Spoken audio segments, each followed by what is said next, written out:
सकें और पंक्ति में खड़े आखिरी व्यक्ति तक भी वो समानता और उसको अधिकार मिले, इस बात को सुनिश्चित करने में जुटी हैं वो। और खबरों में आगे बढ़े तो जमीनी स्तर पर अपने प्रयासों से सामाजिक बदलाव ला रहे देश के सामान्य जन, जिन्हें पद्म पुरस्कार प्रदान किया गया है, ऐसे विशेष लोगों को बारे में हम और आप कम ही जानते हैं। इनके जीवन संघर्षों को देशवासियों तक पहुंचाने के लिए डीडी न्यूज ने शुरू की है विशेष श्रृंखला हमारे पद्म।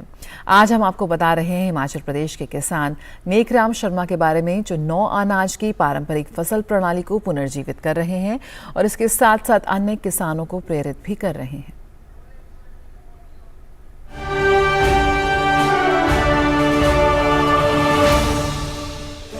दुनिया आज पर्यावरण असंतुलन की समस्या से बहुत परेशान नजर आ रही है। इसका एक बड़ा कारण यह है कि प्रकृति के सीमित संसाधनों का इंसानों ने बहुत ज्यादा दोहन किया है, यूज किया है। लेकिन हमारी जो खेती की तकनीकें हैं वो भी कहीं ना कहीं पानी के ज्यादा इस्तेमाल को प्रोत्साहित करती हैं, जिसकी वजह से प्रकृति पे दबाव बनता है। लेकिन इस प्रकार की समस्याओं का समाधान भी प्रकृति हमें खुद प्राकृतिक खेती के रूप में देती है। हिंदुस्तान में ये कोई नई बात नहीं है, दशकों से सदियों से प्राकृतिक खेती हमारा हिस्सा रही है।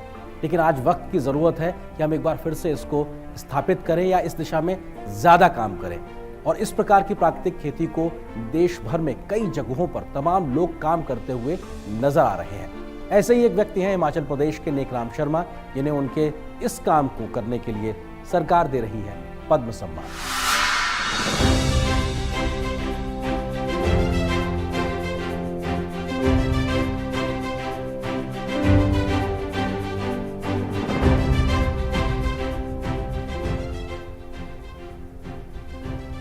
पढ़ना जरूरी नहीं है, पढ़ने से अधिक गुणी होना महत्वपूर्ण है। ये देसी कहावत हिमाचल प्रदेश के किसान नेकराम शर्मा पर 100% सही साबित होती है। प्राकृतिक खेती के माध्यम से और 9 अनाज की पारंपरिक फसल प्रणाली को पुनर्जीवित करने के उनके प्रयासों ने हिमाचल प्रदेश समेत देश के कई अन्य राज्यों में कृषि में बदलाव की एक बड़ी कहानी लिखी है। 9 अनाज एक प्राकृतिक अंतर फसल विधि है, जिसमें 9 खाद्यान्न बिना किसी रासायनिक उपयोग के जमीन के एक ही टुकड़े पर उगाए जाते हैं। इससे पानी के उपयोग में 50% तक की कटौती के साथ भूमि की उर्वरता बढ़ती है। उन्होंने अन्य किसानों को भी इस प्रणाली को अपनाने के लिए प्रेरित किया। नेकराम शर्मा ने स्थानीय स्वदेशी बीजों का उत्पादन कर 6 राज्यों में 10,000 से अधिक किसानों को बिना किसी शुल्क के वितरित कर पारंपरिक खेती को बल दिया है।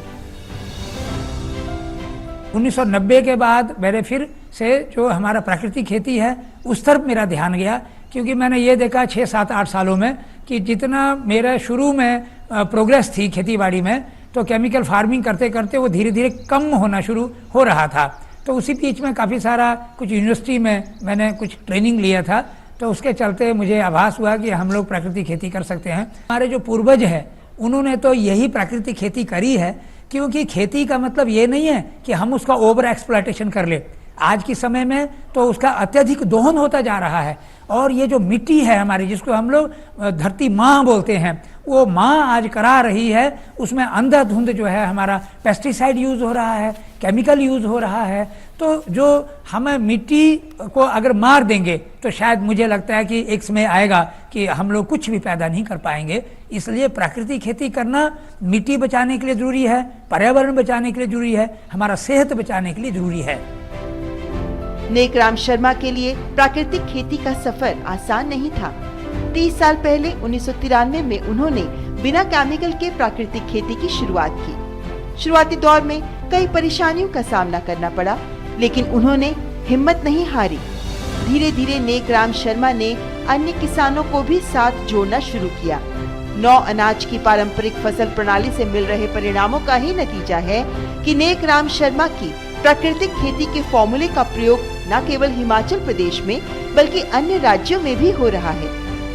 नेकराम शर्मा जी ने जो अच्छा कार्य किया है, 9 फसलों को एक साथ उगाकर एक दूसरे की सहचरी फसलें, मतलब एक दूसरे को जो सहायक फसलें हैं वो उगाते हैं, और ऐसा प्रचार प्रसार उन्होंने किया कि पूरे अपने प्रांत के किसानों को उन्होंने बीज दिए और साथ में ये सिखाया।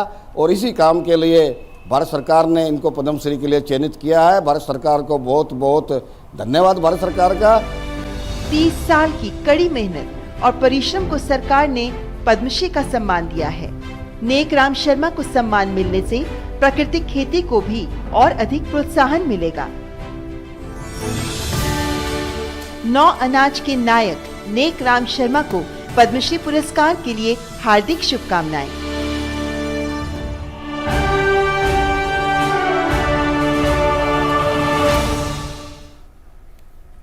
और केंद्रीय वाणिज्य मंत्री पीयूष गोयल ने कहा कि भारत का कुल निर्यात 2022